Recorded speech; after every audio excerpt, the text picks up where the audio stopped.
call to go west found overnight riches. Many found instead a grim struggle for existence and were lost by the wayside. One of these unfortunates was saved from a life of crime by the help of Rex Allen, who stars as the Frontier Doctor. Following the panic of 1893, unable to find work in eastern cities, countless families migrated west. They were easy prey for land speculators who sold them worthless farms, many without water. When drought came, these families were destitute. One such family was the Matthews, who migrated from Chicago and whom I did my best to help.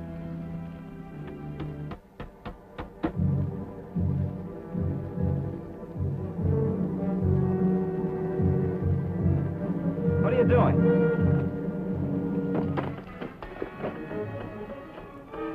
Leave it there. I said leave it there.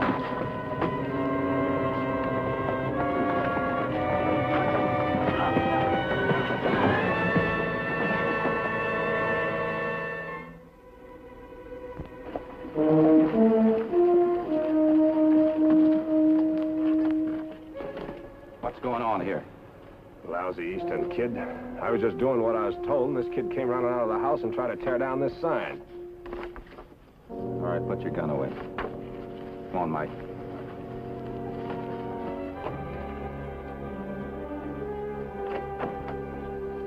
I saw the fight. Why was he putting up that sign? I'll kill anyone who tries to kick us out while Mama's sick. Don't worry about it, Sally. I'll take care of it.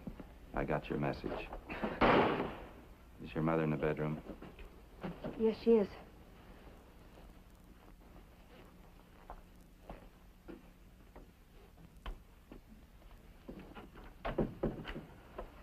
Hello, Mother Matthews. How are you? Oh, I'm just fine, thank you. Oh, it's the doctor. Oh, I'm just fine. She had trouble focusing and recognizing me just then. Does she have the same problem with everybody else? Yes, Doctor. Still complaining about those severe headaches? Yes, she is. Pulse rate's very rapid.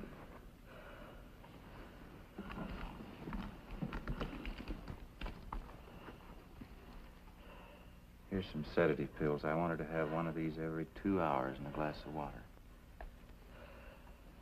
Now, you try to get some rest, Mother Matthews, and I'll be back to see you again real soon. Oh, yes, Doctor. Yeah.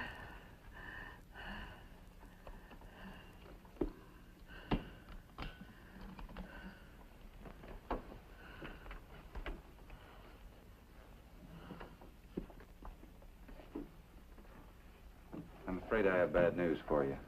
We better sit down. What is it, Dr. Baxter? You've known for a long time that your mother's suffering from these violent headaches. They're due to a tumor that's pressing on her brain. The symptoms she has now, loss of memory, double vision, and rapid pulse, indicate that the pressure's increasing. She's going to have an operation. Mother of mercy. And she must go to a specialist, a brain surgeon. There's a good one in San Francisco, and he's a friend of mine. I'll send him a telegram right away. And meanwhile... Now, wait. What's this talk about surgeons and operations? We have no money. Mike's right. We haven't even been able to pay you for all you've done for Mother. Don't worry about that. I'll tell you why we can't pay. It's because we were tricked into buying this worthless farm that earns us nothing. All right, forget about that. But I'm strong. I can work, and I want to work. Why can't I find work, Doctor? The drought's been rough on everybody, Mike. You know that. There's another reason I can't find work, Doctor. It's because we're Easterners. They hate us. To my face, I've been called dirty Eastern trash. Yes, I know there are people in the valley who talk like that, but time will change their minds, Mike. How much time, Doctor? Mike, please. Don't shout at the doctor. It's not his fault. It's all right, Sally. Your mother still has to see a specialist. But before she can make the trip, she'll have to be built up physically. We'll do what we can. I'll pay something towards your taxes and your mortgage, and I'll be back to see your mother real soon. Goodbye, Doctor. Goodbye. And thank you. And try not to worry.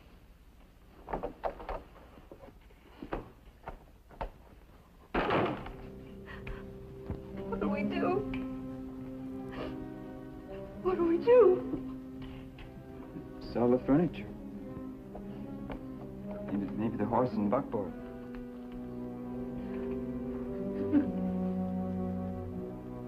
It's money.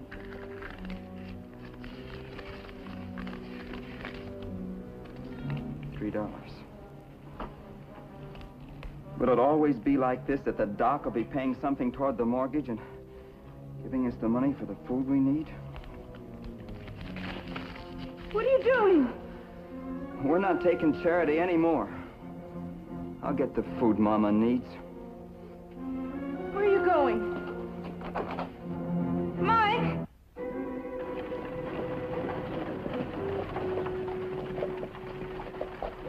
Well, Doc, what you doing out here? No sick folks in these parts? You spare a minute, Cleet? Why, sure. What's the trouble? The young fella in town I'd sort of like to help out. His father died about a year ago, and his mother's pretty sick. Thought maybe you might be able to use him here on the ranch. What's his name? His name's Mike. Mike Matthews. One of those eastern nesters, huh? Sorry, Doc, it's not my policy to hire him. Not that I've got anything personal against him, you understand? I see. I'm in kind of a spot myself on account of the drought. Had to lay off a few of my regular hands. You didn't let me finish, Cleet. What I meant was for you to hire the boy and for me to pay his salary. Is that a deal? You pay his salary? Why, how can I lose? Sure, it's a deal. There's just one thing I want understood, Cleet. I don't want the boy to know I'm paying his salary. All right with me. Thanks a lot, Cleet. Guess I'm the one should thank you, Doc, getting me an extra ranch hand for nothing. So long. So long. Get up, Jude.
What's wrong, Mr. Barone?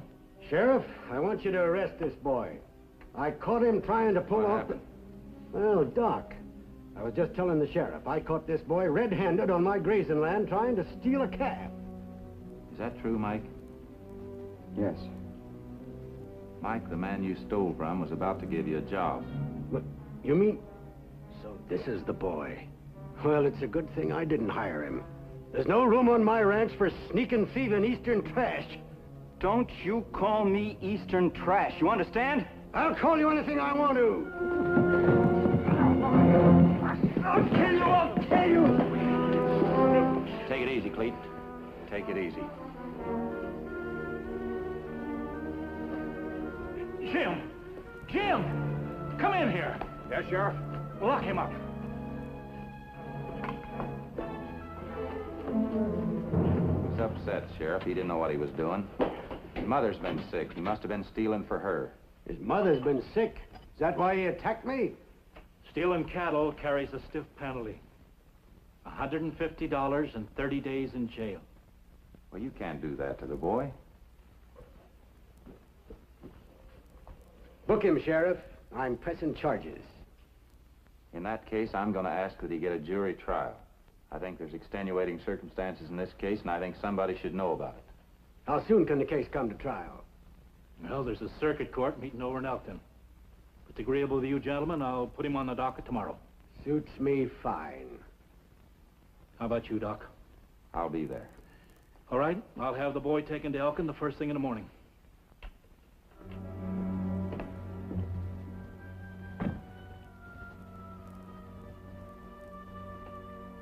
Doc, I... Don't worry about it, son.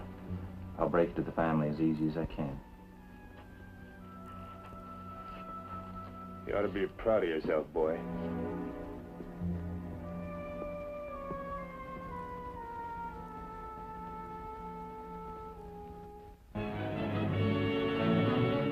Early the next morning, Mike left the jail for the trip to Elkton. Tell you what, I'll make you a bet. I'll bet you get the full sentence for stealing. That's a $150 fine and 30 days in jail. No. That ain't all. He'll get you for assault and battery charge, too. For beating up on Cleet. That's another $300 fine and 60 days in jail. But the doctor will explain. My mother's sick. She needs me at home. I won't cut no ice with this here judge. You know what he'll say? Same as I would.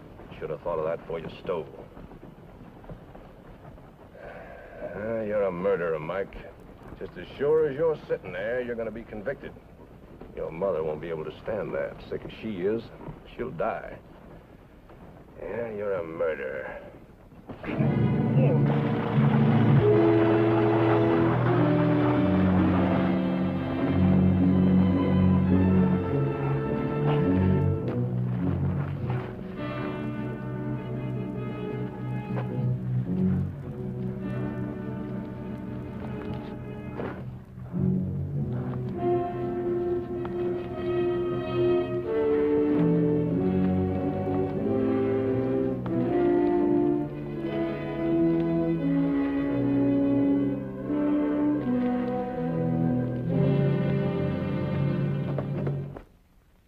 That Mike had started on the road to crime and was sending money to his sister and mother.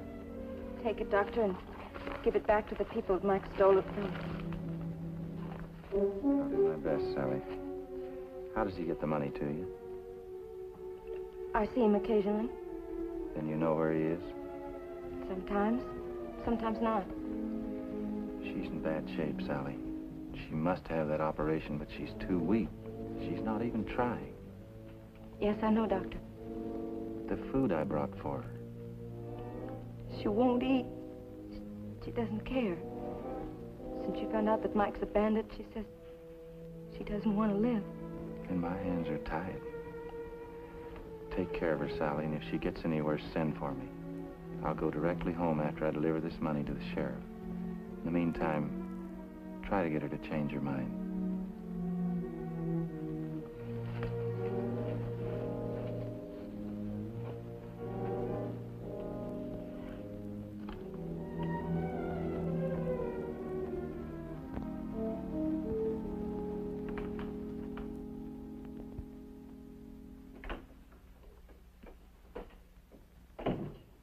Hi, Doc. Morning. Yeah, there's been another holdup. Mike? I'm not sure. Wasn't positively identified. But Cleet's madder than a bull. Threatens to get my neck. Well, you're doing the best you can. Yeah, but the boy's learned fast. He's slippery as a mountain lion. I came in to give you this. Some money Mike gave his folks. They don't want any part of it. How'd he get it to them? He's been seeing his sister. Oh, then she must know where Mike's hiding out. I could bring her in and question her. She's his sister, remember? And she's made out of pretty strong stuff. I don't think it'd do you any good. Yeah, I guess you're right, Doc. The safest place for Mike, for himself and everybody concerned, is behind bars. If I can do anything to help you, why, let me know. Thanks.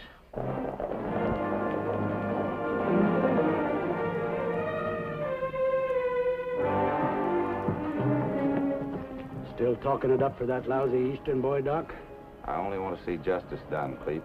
Exactly what we're going to tell the sheriff, right, men?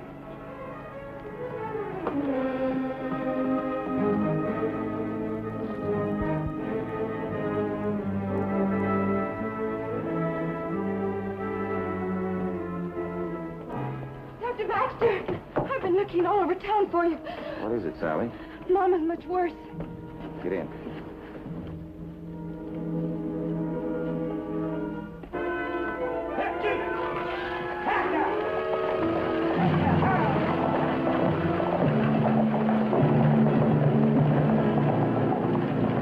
While Mother Matthews' life ebbed away, a stormy argument was nearing its end in the sheriff's office.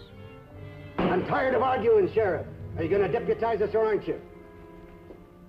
All right, Cleet. You've got me cornered. If I don't, you'll go gunning for the boy anyway, and I haven't got enough men to stop you. You men are all deputized. All right. Let's get over to the Matthews shack. So all you'll find there is a young girl and a sick old woman. That's right. And I bet you both of them can tell us where the boy's hiding out. You coming, Sheriff? Yes. I may at least be able to keep you from roughing them up.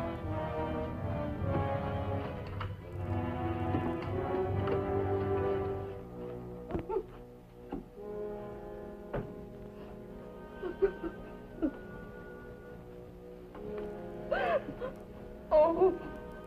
Have courage, my daughter. I'll make the funeral arrangements, Doctor. Thank you, Father.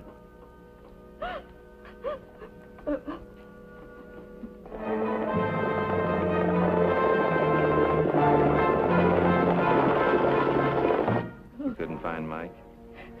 I found him. He was afraid of a trap.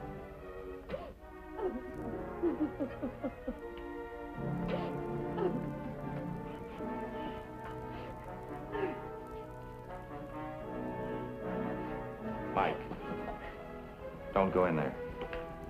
Oh, Mike. Mama's dead.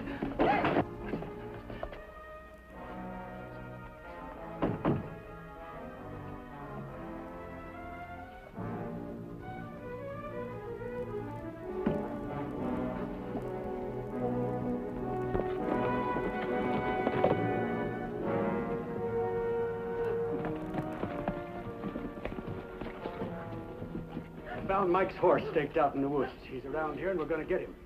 His mother just passed away. Give him a few minutes alone with her. Give him time to figure out how to blast his way out past us, not in your life. Wait a minute, let me talk to him. Maybe I can convince him to give himself up. Give the doctor a chance. All right. Sheriff, take some men and surround the house. Jim, Ed, come with me. Now, you got 2 minutes. If he's not out dead, we're coming in shooting.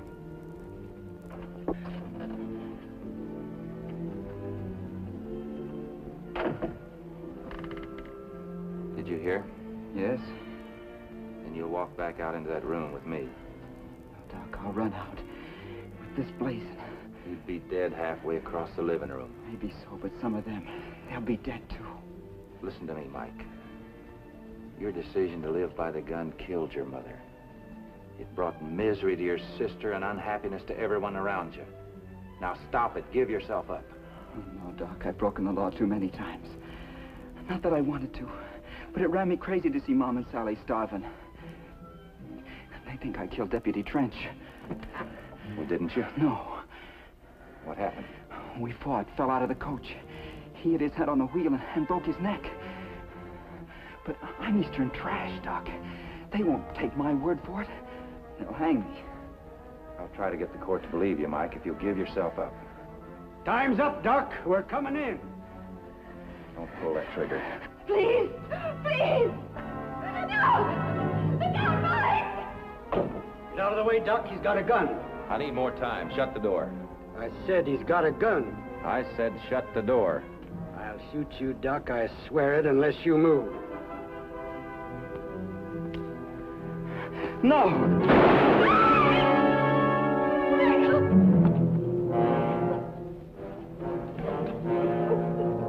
You've done your work, Cleet. Now get out of here. You get the medical bag, Sheriff? Yeah, sure, Doc.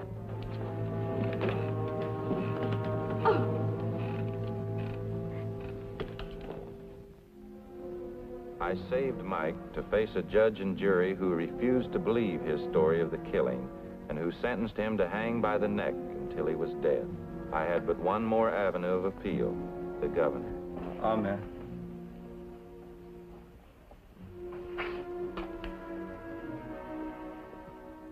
Is that all, my son? Yes, Father. The killing of the deputy. You still say it was accidental. Tell me the truth, Mike, so that I may grant you absolution. What you say is between you and God. I cannot break the secrecy of the confessional. Is the doctor the only one who believes me? It was accidental. I believe you. I was wrong to become a bandit, Father. I know that now, but tell me, why couldn't I find work? Why were we so poor that I had to steal food from my mother? Why was I always called a nester and dirty Eastern trash? At the trial, why wouldn't they believe me? If I knew some of the answers, maybe I could die a little more happy. If there were answers, maybe I wouldn't have to go to the gallows. There is but one answer to all your questions, Mike. Trust in the wisdom of God.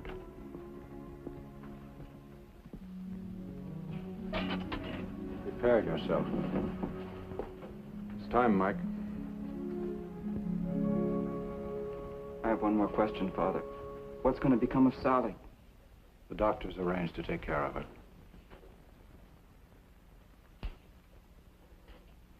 I'm ready, Warden. So young.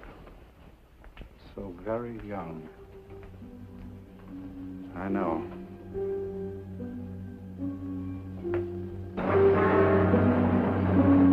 Get out there!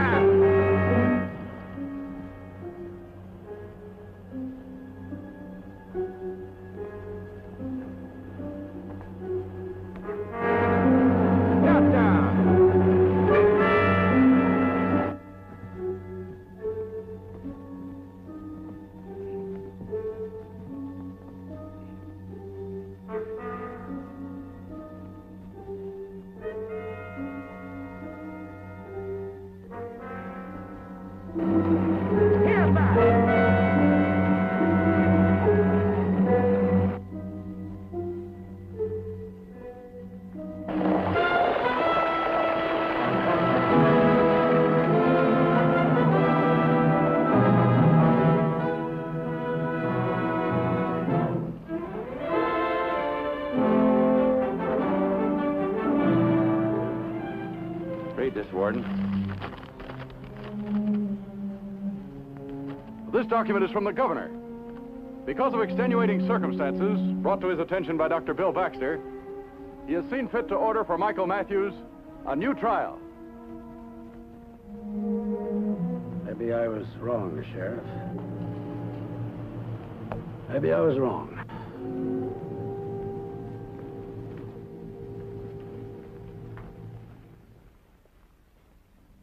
It was a different story at the second trial.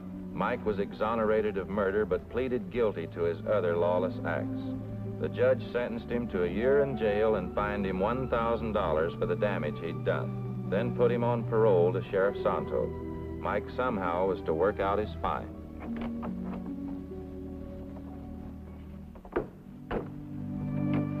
Packing?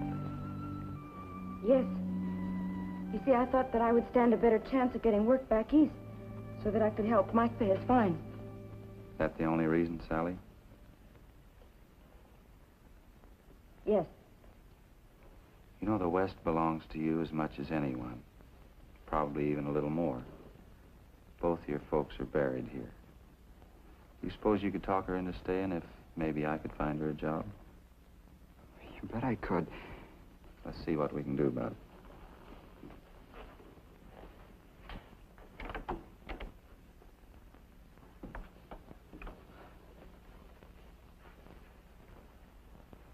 Mike, I've been doing a lot of thinking since your second trial. That one proved I was all wrong. I'd like to try and make it up to you. You can't leave here because you're on parole, but you can put your time to use by building up your farm. I'd like to stake you to a few head of cattle for a starter. You can pay me back later. Sally, how about coming over and cooking for my ranch hands? Won't pay much, but enough to get by on. And it means you can stay here together. How about it, Sally?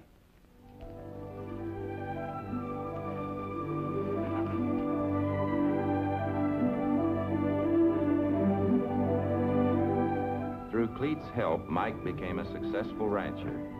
Not long after, Sally became the bride of one of Rising Springs' leading citizens. That was a day I'll never forget.